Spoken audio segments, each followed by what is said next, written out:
7, 8, 9, 10, 11, 12, 1.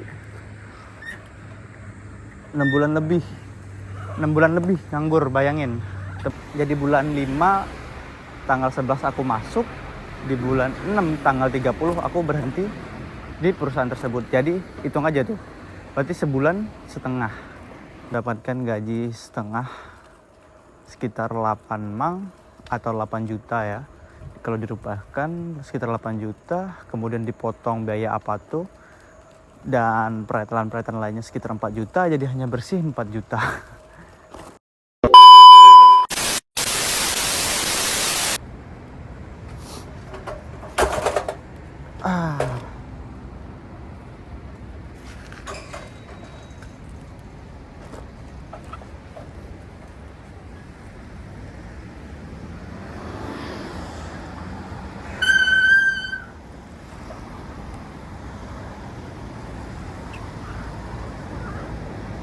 Yao minasan, konnichiwa, Miro desu. Oh ya, jadi di video kali ini kita nggak belusukan ke desa-desa dulu ya. Kita mau nyempeda sore, kebetulan baru pulang kerja juga, sambil cerita-cerita pengalaman aku kerja di Jepang. Oke. Cuaca hari ini sangat sejuk.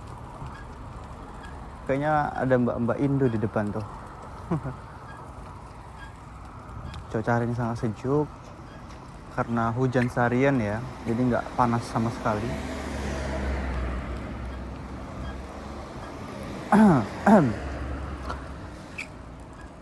Ya inilah pulang kerja suasananya. Hari ini alhamdulillah dapat lembur 1 jam.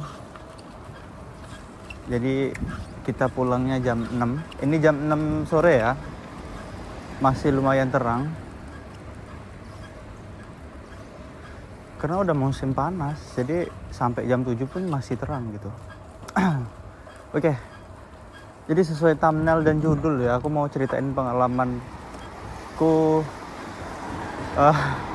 menganggur, tidak bekerja di perusahaan selama 6 bulan atau setengah tahun ya. Itu benar-benar 6 bulan, bahkan lebih sebenarnya.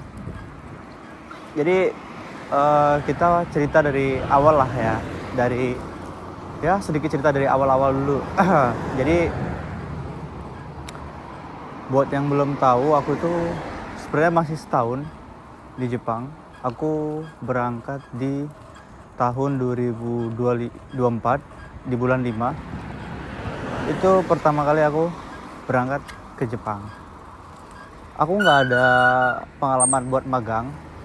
Aku langsung ambil visa TG, Toko Tegino ya, dan jalur mandiri pastinya. Karena kita nggak belajar di LPK sesuai apa yang sering aku omongin. Jadi awal mula aku ke Jepang 2024 bulan 5 awal. Itu aku berangkat ke Jepang kalau nggak salah di tanggal berapa ya? Kalau nggak salah ya, iya. Kalau nggak salah tanggal 8 itu aku berangkat. Tanggal 9-nya itu nyampe ya. Bayangin, aku tanggal 8 berangkat, tanggal 9 nyampe. Perjalanan kurang lebih 8 jam. Kasih istirahat 1 hari. Dan di tanggal 10 itu kan istirahat ya. Karena tanggal 10 itu aku masih di Tokyo. Kemudian perjalanan dari Tokyo ke Tochigi, tempat perusahaanku pertama. Dan besoknya langsung kerja cuy, tanggal 11-nya langsung kerja. Bayangin kan, belum ada lihat lingkungan sekitar. Itu sore hari nyampe di Tochigi, tidur, besoknya langsung masuk kerja. Ya jadi aku masuk di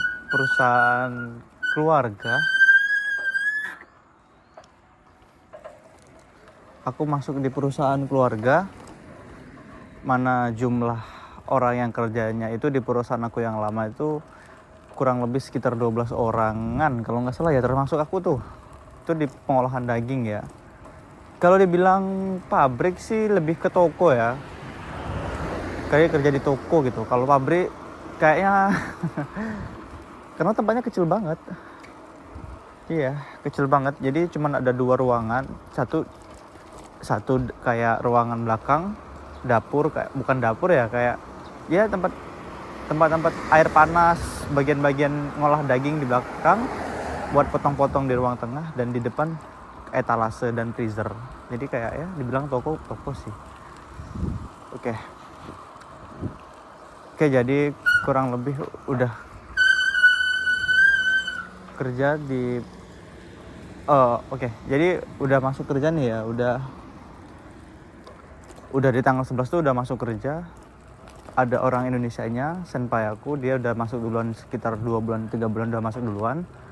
Wawancaranya bareng, lulus bareng. Karena dia di Jepang jadi dia masuk duluan.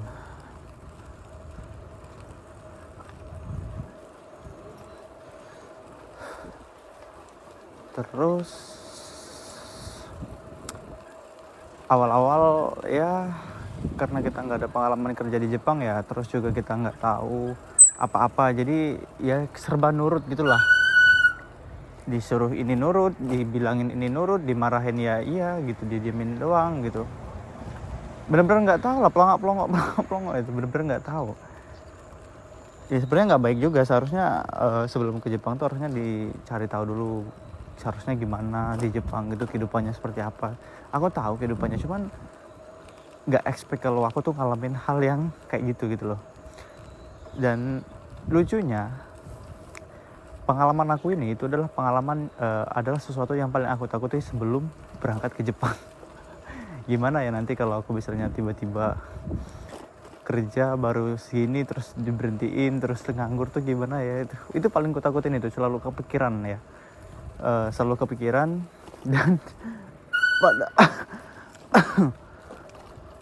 pada akhirnya malah kejadian. Ya plot twist banget hidup ini. Oke, balik lagi.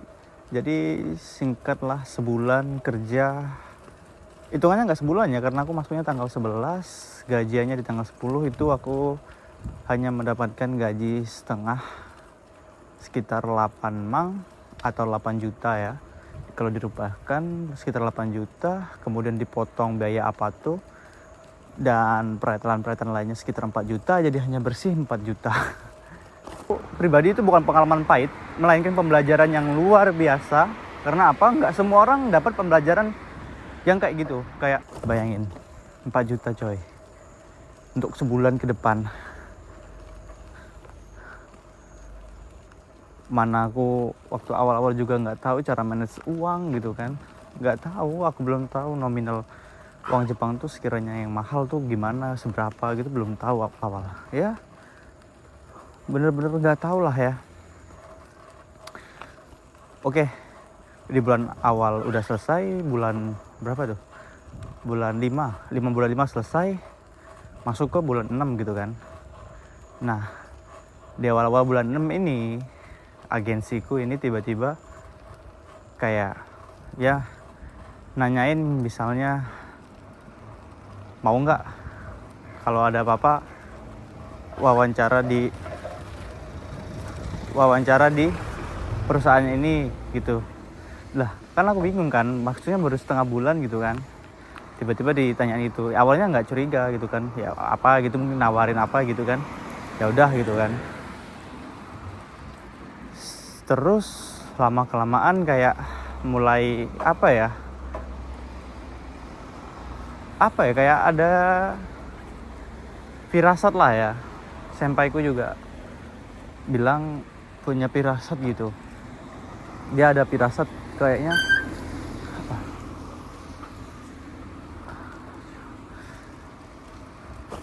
dia ada firasat kayaknya bakal diberhentiin nih kayaknya gitu, ngobrol sama aku gitu kan. Dan juga di perusahaan tuh nggak ada kerjaan cuy.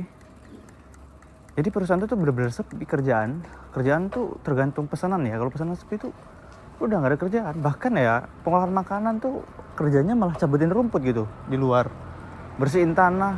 Kerjaanku itu bersihin tanah, bersihin rumput, cabutin rumput. perusahaannya emang gitu, karena kerjaan juga nggak ada gitu. Kerjaan ini pagi kerjain, siangnya udah selesai, habis itu istirahat, habis istirahat siang udah nggak tahu apalagi yang dikerjain.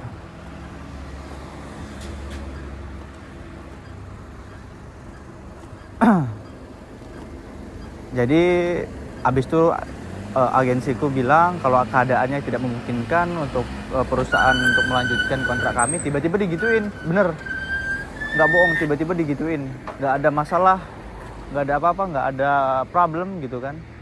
Ya kalau dimarahin ya wajar lah ya, karena kita nggak tahu apa-apa gitu kan, atau salah naruh barang gitu kan, itu kan hal wajar gitu kan, bukan yang kesalahan fatal gitu kan. Terus tiba-tiba agensi datang ke Apato, ke rumah, nemuin orang berdua, dibilang perusahaan tidak bisa melanjutkan ke waktu yang lama, diharapkan untuk segera mencari perusahaan baru. Nah, bingung kan?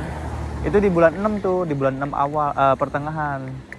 Tiba-tiba dikasih tahu kabar kayak gitu bahwa, nah waktu itu kesalahan aku itu adalah gak tahu apa-apa, itu kesalahanku.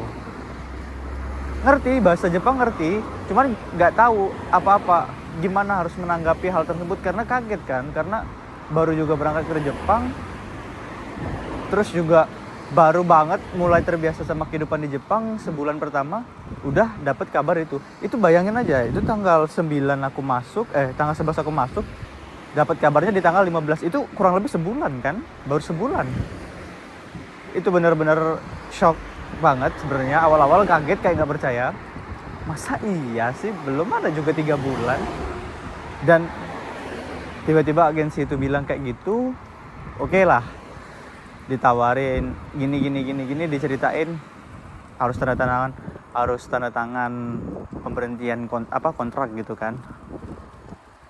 Salahku itu nggak tahu apa-apa dan nggak mau memperjuangkan hakku, karena aku nggak tahu apa-apa, karena aku menurut aja gitu kan. Oh gitu, cuman gitu doang. Harusnya tanyain lebih detail lagi, kenapa kok nggak bisa. Emang bisa berhentiin orang yang belum nyampe 3 bulan, bahkan hanya sebulan kerja di Jepang, itu emang bisa. Jadi sebenarnya harusnya kita lebih berani gitu kan, karena waktu itu aku nggak tahu apa-apa juga. Aku nggak ngerti situasinya, itu situasi yang gimana, karena itu baru benar-benar di luar ekspektasiku banget lah situasi kayak gitu. Padahal udah was-was banget untuk situasi-situasi yang memungkinkan, itu udah was-was banget. Cuman untuk situasi yang tersebut tuh kayak kaget aja gitu. Oke, selesailah berbincang-bincang, kemudian di lusanya tanda tangan pemberhentian kontrak. Dan aku juga nggak tahu kenapa perusahaan itu memberhentikan. Senpaiku juga sama aku juga mikirnya perusahaan ini nggak ada kerjaan, terus juga mau gimana ya, mau jatuh lah, ekonominya udah bener-bener anjlok banget kan, nggak bisa bayar gaji gitu kan. Agensinya juga bilang nggak bisa bayar gaji karena gajinya juga lumayan mahal gitu kan. Pertanyaanku, kenapa harus ngambil orang Indonesia kalau misalnya ekonomi perusahaannya itu nggak stabil gitu kan? Harusnya nggak usah ngambil lah kalau kayak gitu kan. Nah, untuk alasan diberhentikan itu nggak tahu jelasnya gimana. Apa karena kemampuan kurang atau apa, nggak bisa kerja atau apa gitu kan? Aku nggak tahu sama sekali. Kalau dibilang nggak bisa kerja, nggak bisa dong, karena kita juga baru sebulan kerja di Jepang, baru kerjanya sebulan, nggak ada 3 bulan. Kalau udah 3 bulan, 4 bulan baru dilihat kinerjanya. Kalau misalnya sekiranya nggak bisa kerja, baru bisa dibilang nggak bisa kerja. Tapi kalau baru sebulan, itu namanya kita, jangankan kerjaan, kehidupan pun kita baru mulai terbiasa, itu baru startnya doang itu. Jadi ya di bulan 6 itu bulan 6 itu adalah bulan terakhir aku kerja di perusahaan tersebut ya teman-teman. Jadi bulan 5 tanggal 11 aku masuk, di bulan 6 tanggal 30 aku berhenti di perusahaan tersebut. Jadi hitung aja tuh, berarti sebulan setengah, nggak nyampe 2 bulan. Belum hari Minggu dan hari Sabtu kan libur kan. Jadi ya nggak nyampe 2 bulan, sebulan setengah. Bayangin nggak, kebayang nggak gimana perasaannya? Nggak ada siapa-siapa, berangkat sendirian, Tiba-tiba kerja baru 1,5 bulan berhenti di tengah-tengah. Bayangin aja itu.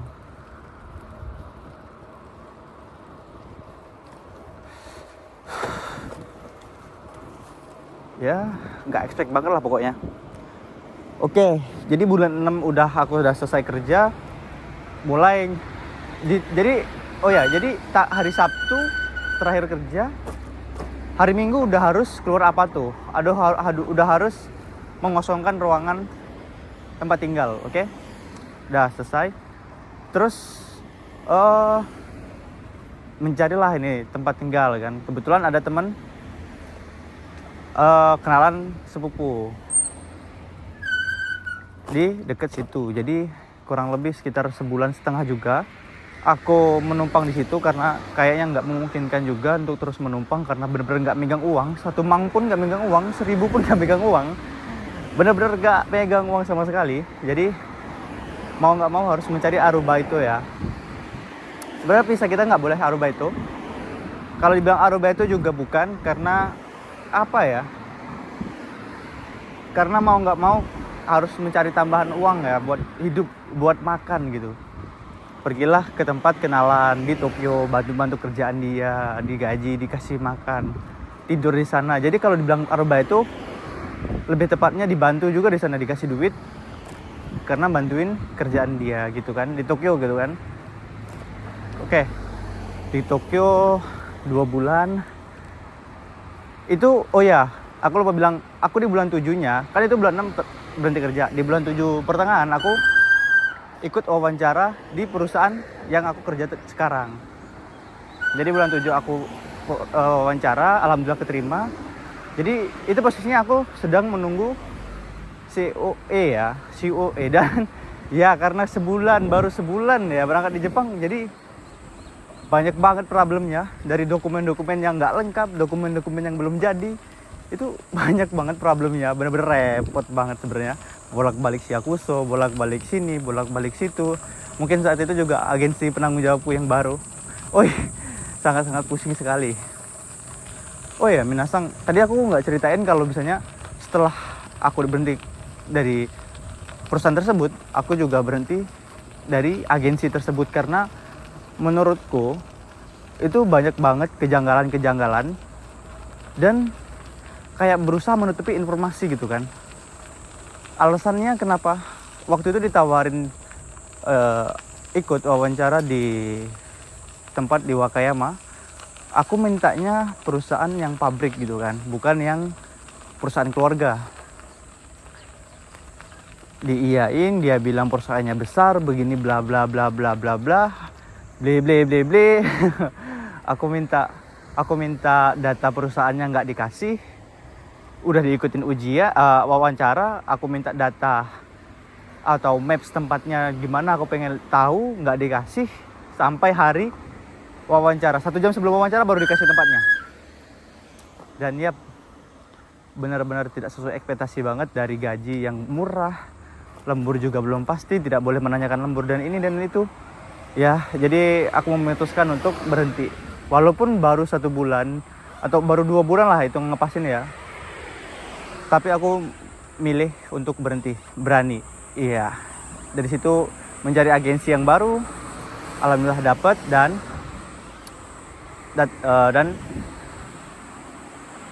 datanglah aku di perusahaan ini gitu kan. Oke. Jadi aku lontang-lantung di Tokyo selama 2 bulan, kemudian aku ngurus sini situ, kemudian ya 1 bulan pindah ke tempat baru sambil nunggu visa. Ternyata visanya nggak kunjung turun-turun. Situ sekitar 2 bulan di Yamagata ini aku nganggur juga. Udah dapat apa tuh, tapi tetap belum dapat kerjaan karena kita nganggur. Maksudku perkiraanku itu visanya bakal cepet turun ya. Ternyata sampai bulan 11 itu visanya nggak turun-turun. Jadi aku memutuskan untuk balik lagi ke Tokyo. Balik ngungsi lagi sekitar 1 bulan. Dari bulan 11, bulan 12, bulan 1 akhir aku dapat kabar kalau visa aku udah jadi. Ya, Jadi kalau dihitung-hitung aku berhenti di bulan 6, bulan 7 nganggur ya. Start berarti bulan 7 nganggur ya. 7, 8, 9, 10, 11, 12, 1. 6 bulan lebih. 6 bulan lebih nganggur, bayangin teman-teman. 6 bulan lebih nganggur ya. Ini nggak bohong karena ini real. Agensiku juga aku ceritain hal ini juga, dia kayak kayak nggak nyangka gitu, kayak kok bisa gitu loh. Ya. Namanya juga orang kena ini ya. Tapi menurutku ya, dari pengalaman itu aku menurutku pribadi itu bukan pengalaman pahit, melainkan pembelajaran yang luar biasa. Karena apa? Nggak semua orang dapat pembelajaran yang kayak gitu. Kayak mulai dari pembelajaran gimana ya? Kayak pembelajaran kalau misalnya uang itu benar-benar penting, kayak benar-benar mengerti keadaan, serasanya nggak ada uang berbulan-bulan, makan susah, numpang sana sini, gimana rasanya ikut orang, gimana rasanya nggak ada uang, gimana rasanya bener-bener hampa banget, udah jatuh banget gitu. Itu banyak banget pembelajarannya menurutku ya, Minasang. Buat kehidupan ya, buat mental juga. Jadi kalau ditanya sekarang kalau sendirian gimana ya, fine-fine aja. Karena berkat pengalaman itu aku tuh kemana-mana sendirian. Karena nggak ada yang bisa diandalkan selain diri kita sendiri. Jadi itu benar-benar pengalaman berharga banget. Karena aku menganggapnya itu sama kayak mondok. Karena aku itu bukan anak pondok ya. Orang tua aku sebenarnya mau mondokin aku, tapi karena aku anaknya swasta banget. Jadi swasta banget itu maksudnya ya, bukan ini ya, bukan gimana bilangnya, bukan nggak mau pondok ya. Cuman kita hujan coy. Kita jangan kesini. Hujan.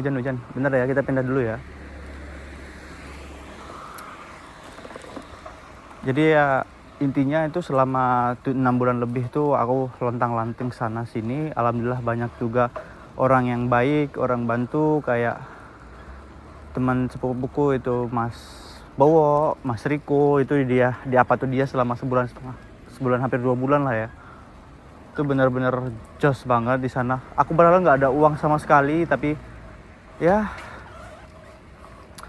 sebenarnya nggak enak ngerepotin, cuman mau gimana lagi keadaan. Terus juga tempat aku ngungsi di Tokyo itu benar-benar baik banget. Aku nggak bisa sebutin orangnya, nggak bisa sebutin ini, takut ya, karena takut nanti ada apa-apa gitu kan. Jadi ya benar-benar jos banget lah.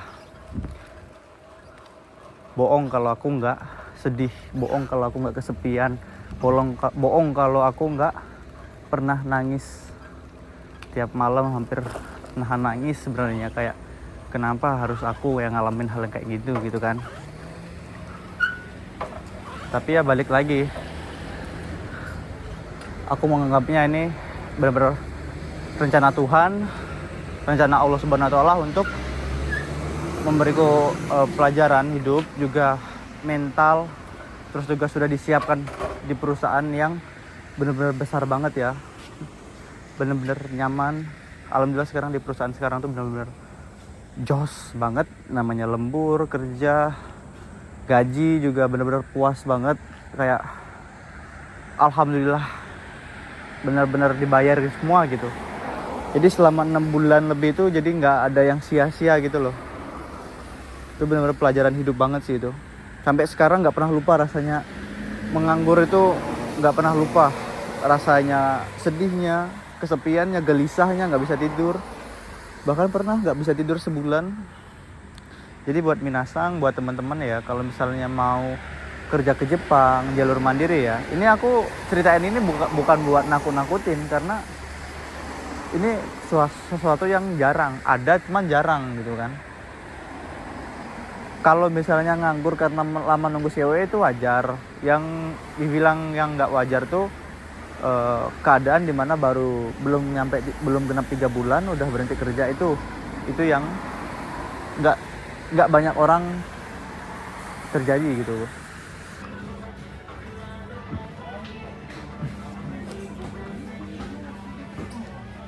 Kalau dibilang buat nakut-nakutin sih enggak ya, cuman pengen ceritain aja pengalaman ini. Jadi bener-bener pengalaman pahitnya diceritain, nggak yang bagus semua gitu. Jadi teman-teman juga ada gambaran kalau di Jepang juga nggak semuanya mulus, nggak semuanya sesuai ekspektasi kita, karena hidup ini penuh rahasia gitu kan.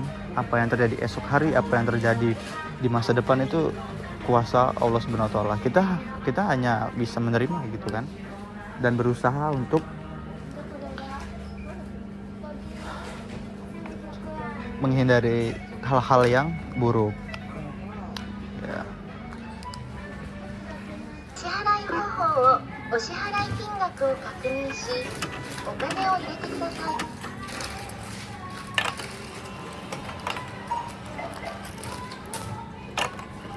皆様、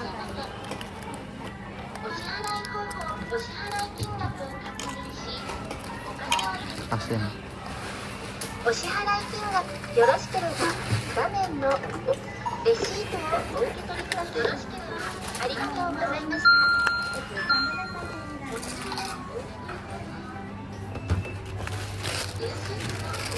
Malah belanja ya udah.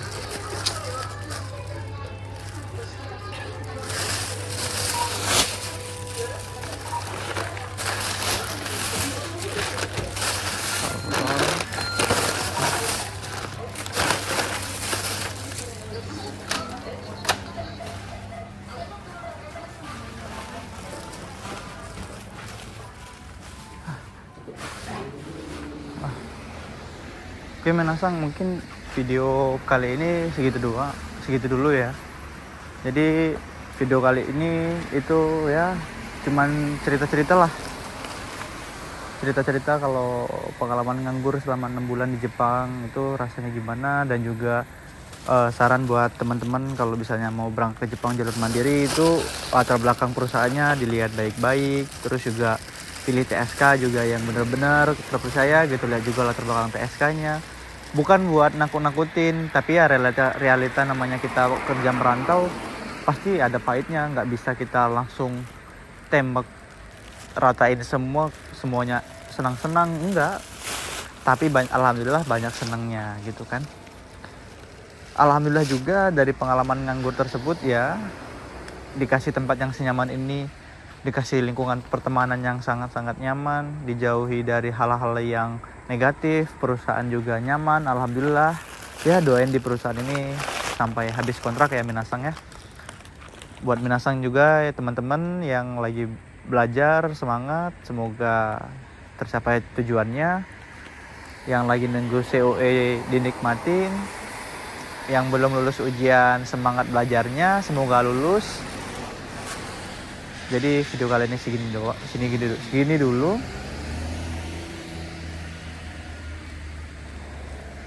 Sampai jumpa di video selanjutnya. Bye bye.